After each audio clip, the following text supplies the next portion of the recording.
Madam President, Mr. Secretary General, world leaders, ambassadors, and distinguished delegates, 1 year ago, I stood before you for the first time in this grand hall.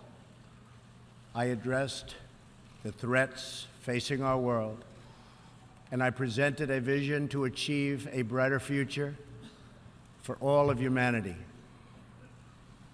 Today, I stand before the United Nations General Assembly to share the extraordinary progress we've made. In less than 2 years, my administration has accomplished more than almost any administration in the history of our country. America's so true.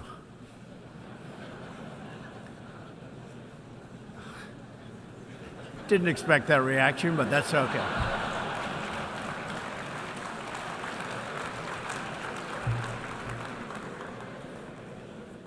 America's economy is booming like never before. Since my election, we've added $10 trillion in wealth. The stock market is at an all-time high in history, and jobless claims are at a 50-year low.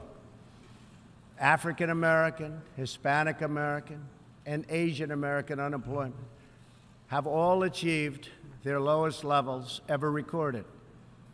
We've added more than 4 million new jobs, including 500,000 manufacturing jobs. We have passed the biggest tax cuts and reforms in American history.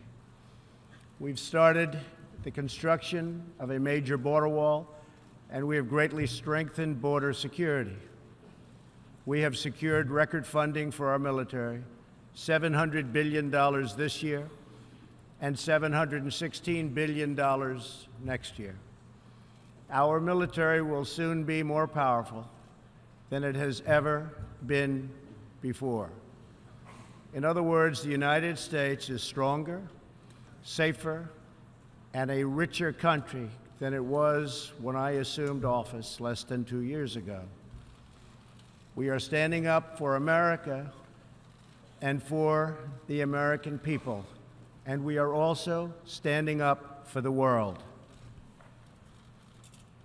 This is great news for our citizens and for peace-loving people everywhere.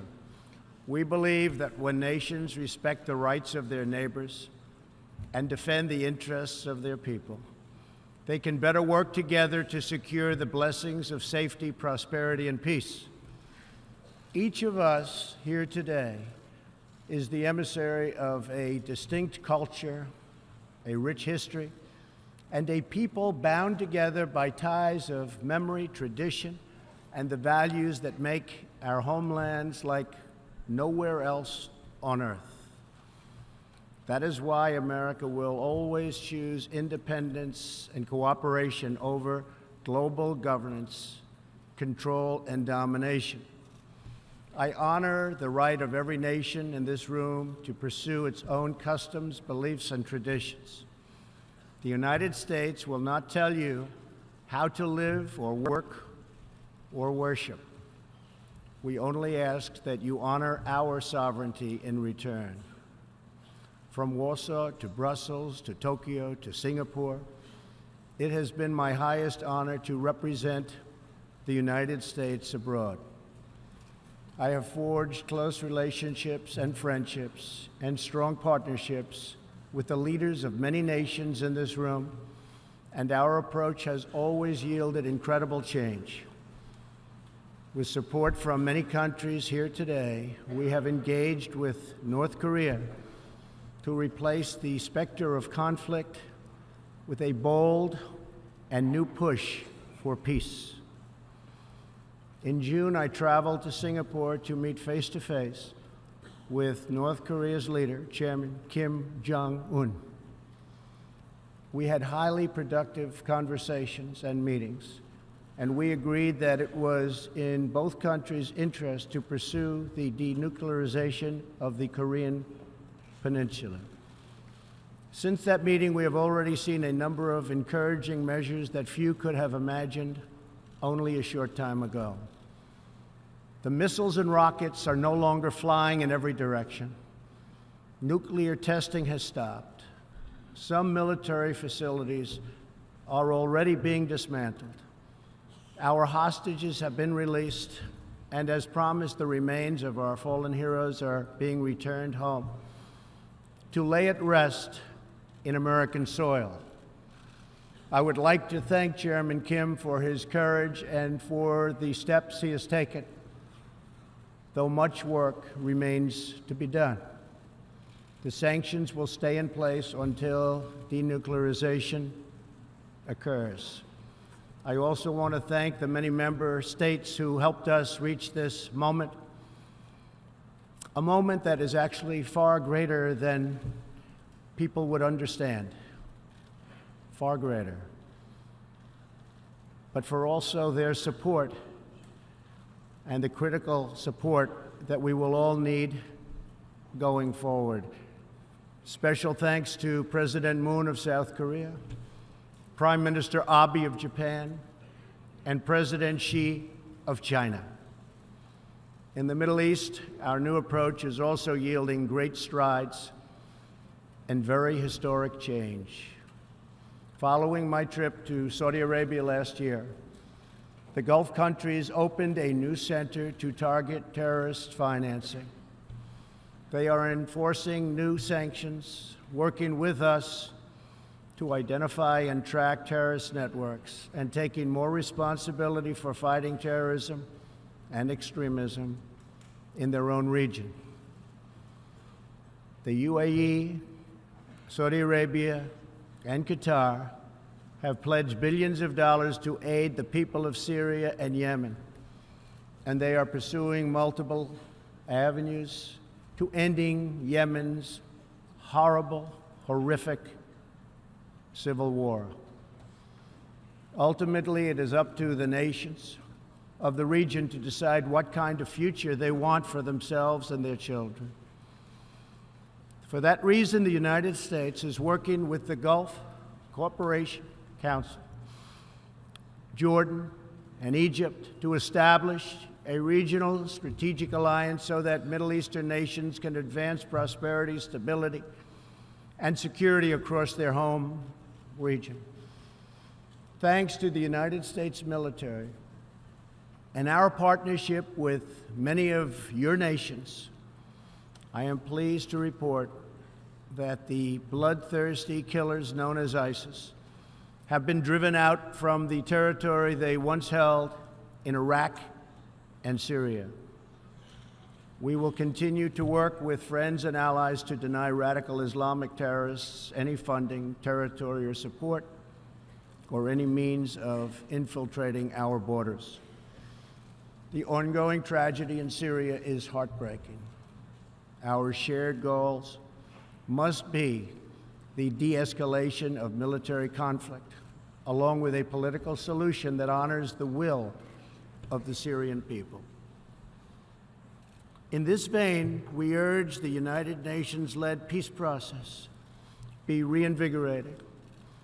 But rest assured, the United States will respond if chemical weapons are deployed by the Assad regime. I commend the people of Jordan and other neighboring countries for hosting refugees from this very brutal civil war. As we see in Jordan, the most compassionate policy is to place refugees as close to their homes as possible, to ease their eventual return to be part of the rebuilding process. This approach also stretches finite resources to help far more people, increasing the impact of every dollar spent. Every solution to the humanitarian crisis in Syria must also include a strategy to address the brutal regime that has fueled and financed it, the corrupt dictatorship in Iran. Iran's leaders sow chaos, death, and destruction. They do not respect their neighbors or borders or the sovereign rights of nations. Instead, Iran's leaders plunder the nation's resources to enrich themselves and to spread mayhem across the Middle East and far beyond. The Iranian people are rightly outraged that their leaders have embezzled billions of dollars from Iran's treasury, seized valuable portions of the economy, and looted the people's religious endowments, all to line their own pockets and send their proxies to wage war. Not good. Iran's neighbors have paid a heavy toll for the region's agenda of aggression and expansion. That is why so many countries in the Middle East strongly supported my decision to withdraw the United States from the horrible 2015 Iran nuclear deal and reimpose nuclear sanctions. The Iran deal was a windfall for Iran's leaders.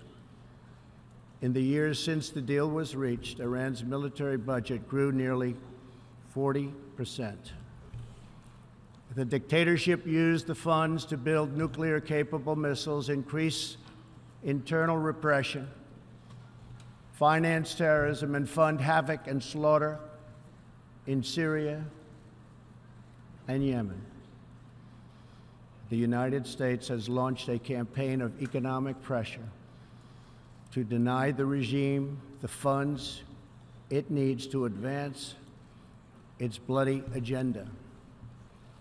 Last month, we began reimposing hard-hitting nuclear sanctions that have been lifted under the Iran deal. Additional sanctions will resume November 5th, and more will follow. And we are working with countries that import Iranian crude oil to cut their purchases substantially.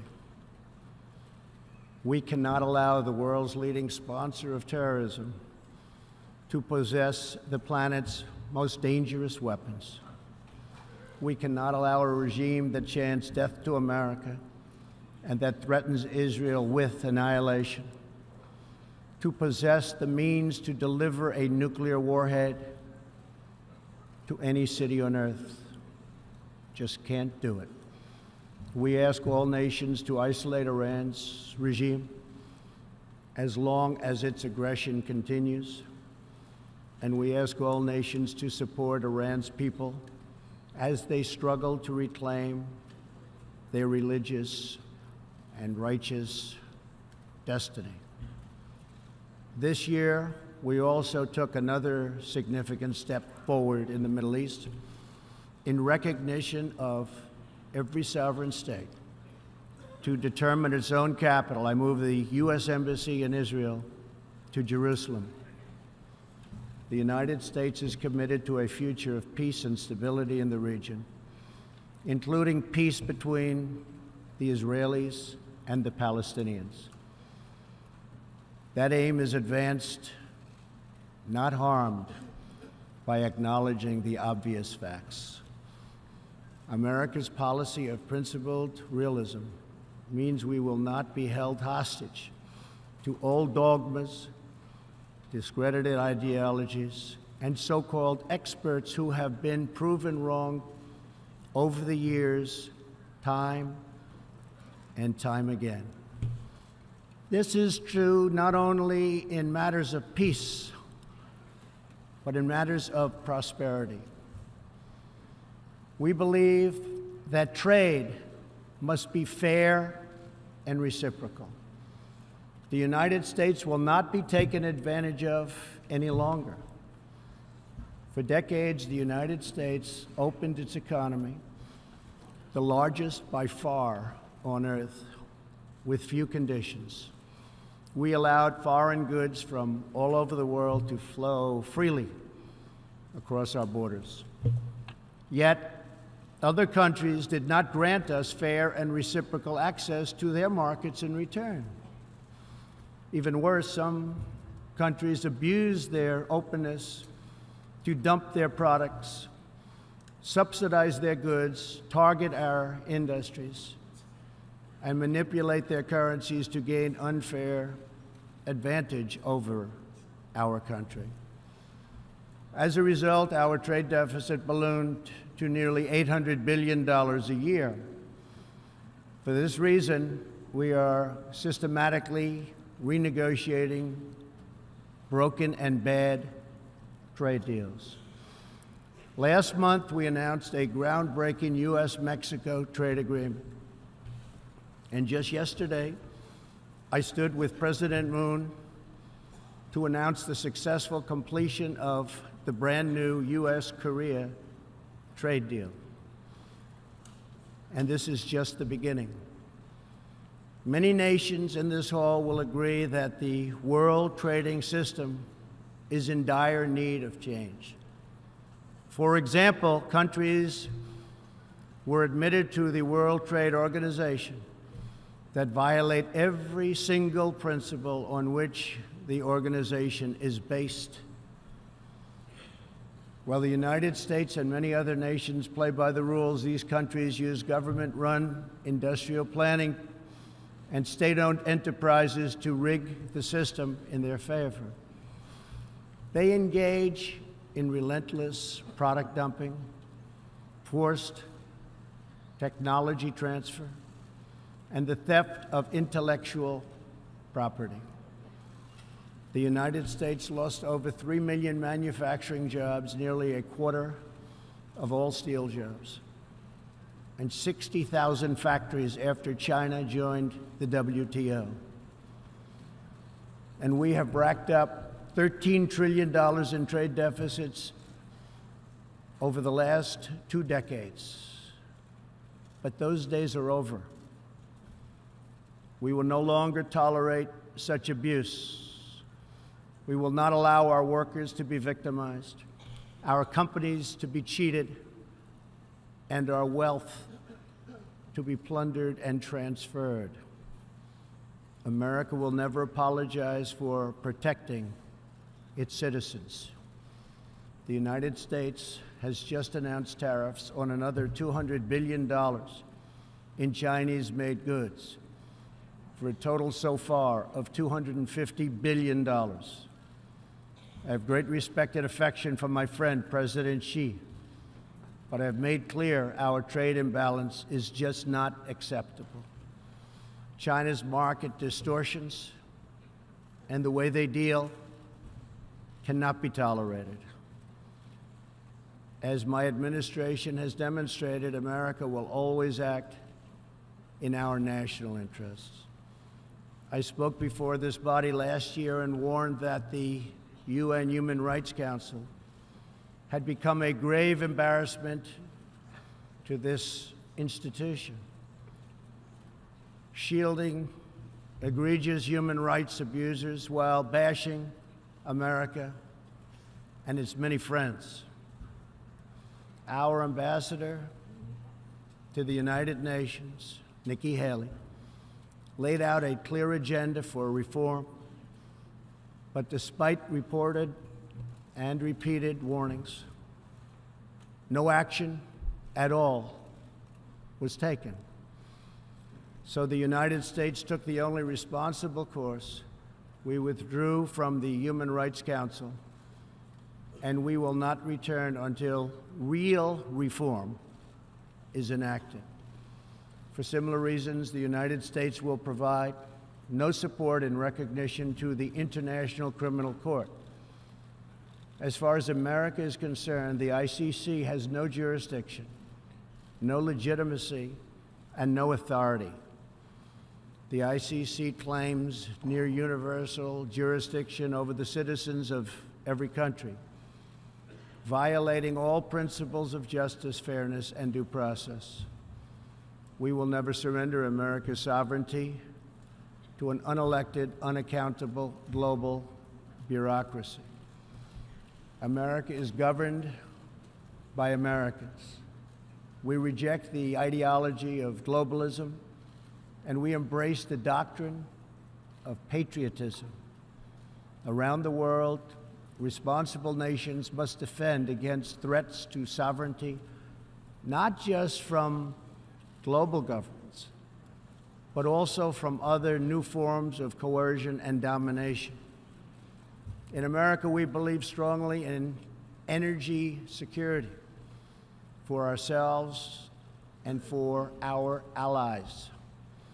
We have become the largest energy producer anywhere on the face of the earth. The United States stands ready to export our abundant, affordable supply of oil, clean coal, and natural gas. OPEC and OPEC nations are, as usual, ripping off the rest of the world, and I don't like it. Nobody should like it. We defend many of these nations for nothing, and then they take advantage of us by giving us high oil prices. Not good.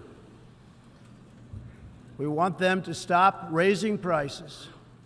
We want them to start lowering prices, and they must contribute substantially to military protection from now on. We are not going to put up with it,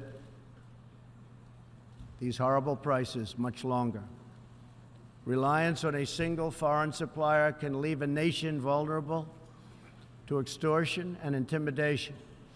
That is why we congratulate European states such as Poland for leading the construction of a Baltic pipeline so that nations are not dependent on Russia to meet their energy needs.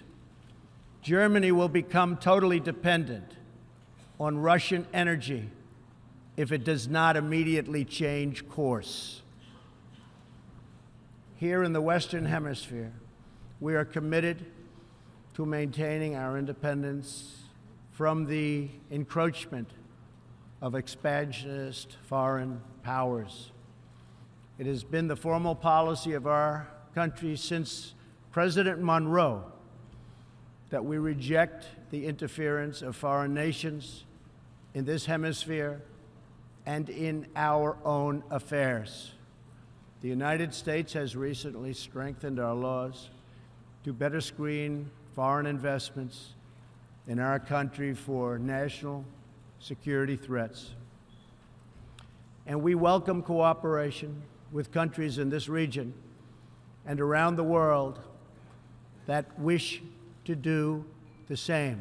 You need to do it for your own protection.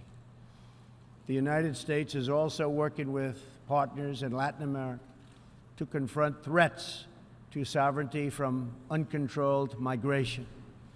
Tolerance for human struggling and human smuggling and trafficking is not humane. It's a horrible thing that's going on at levels that nobody has ever seen before. It's very, very cruel. Illegal immigration funds, criminal networks, ruthless gangs, and the flow of deadly drugs.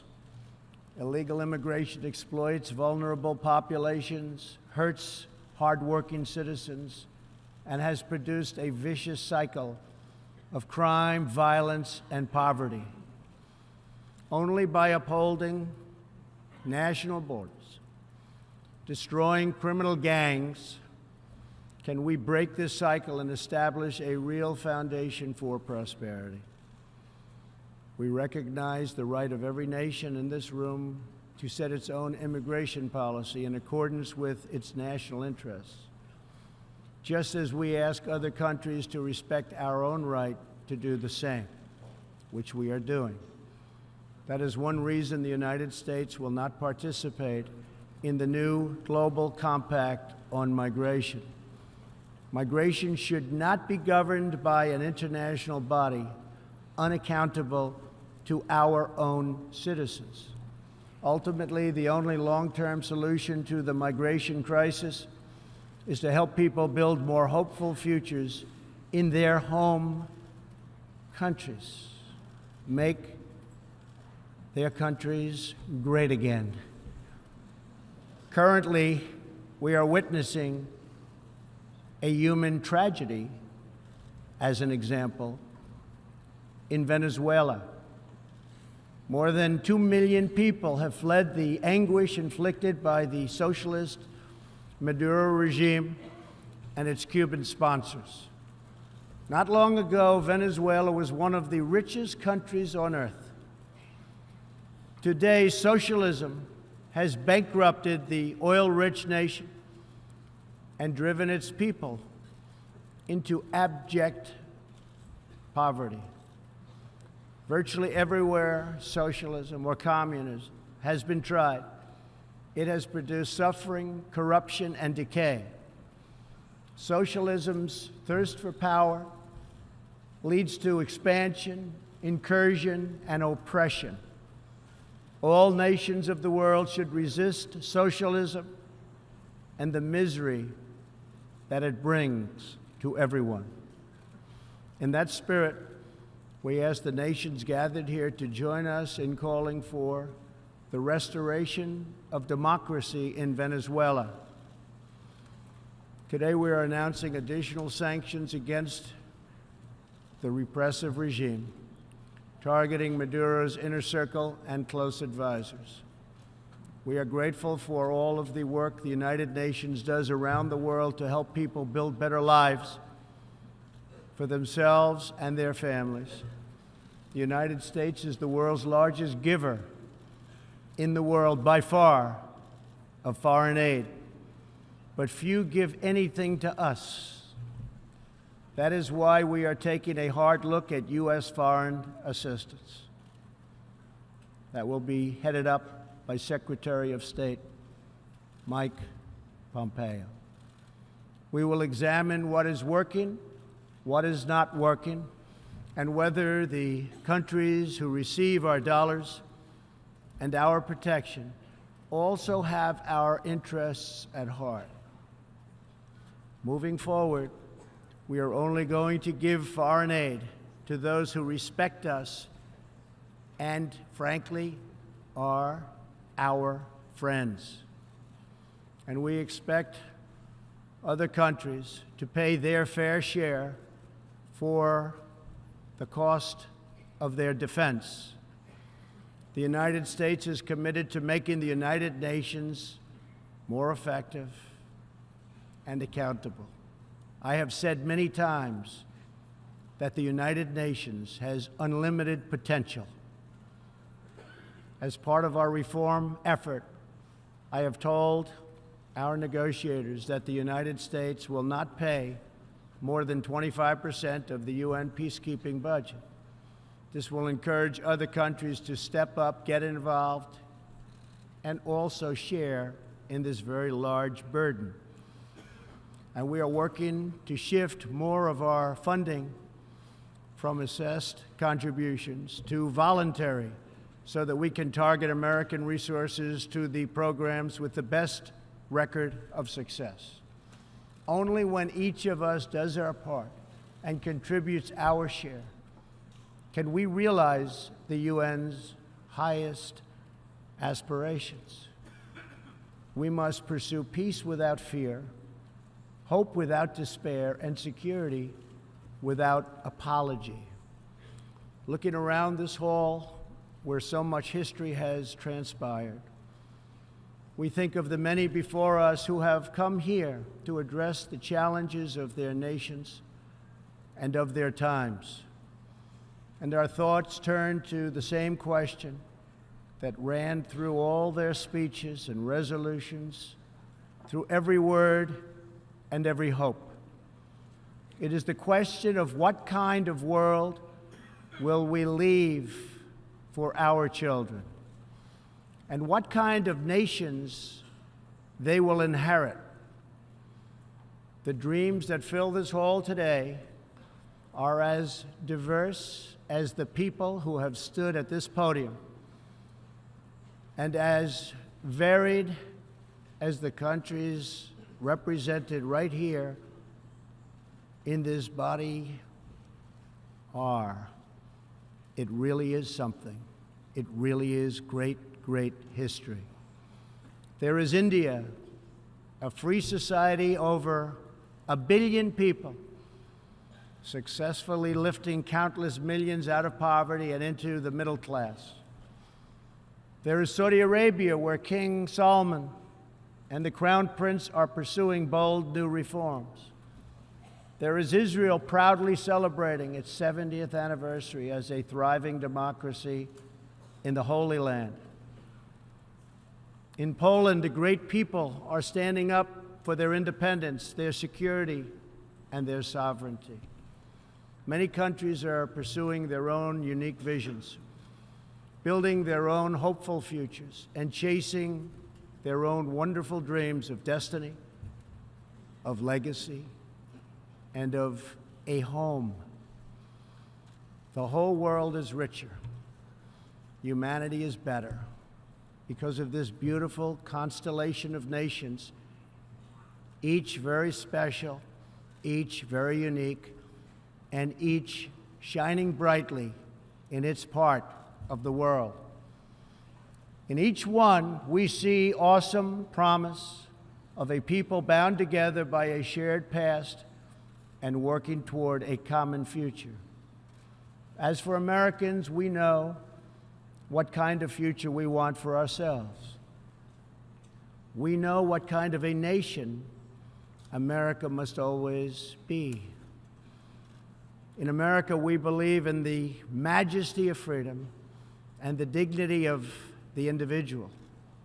We believe in self-government and the rule of law, and we prize the culture that sustains our liberty, a culture built on strong families, deep faith, and fierce independence.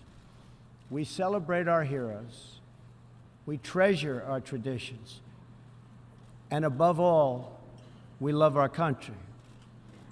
Inside everyone in this great chamber today, and everyone listening all around the globe, there is the heart of a patriot that feels the same powerful love for your nation, the same intense loyalty to your homeland.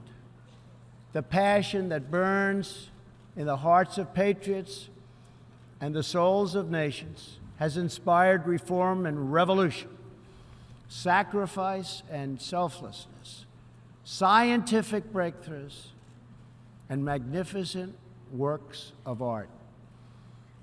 Our task is not to erase it, but to embrace it, to build with it, to draw on its ancient wisdom, and to find within it the will to make our nations greater, our region safer, and the world better.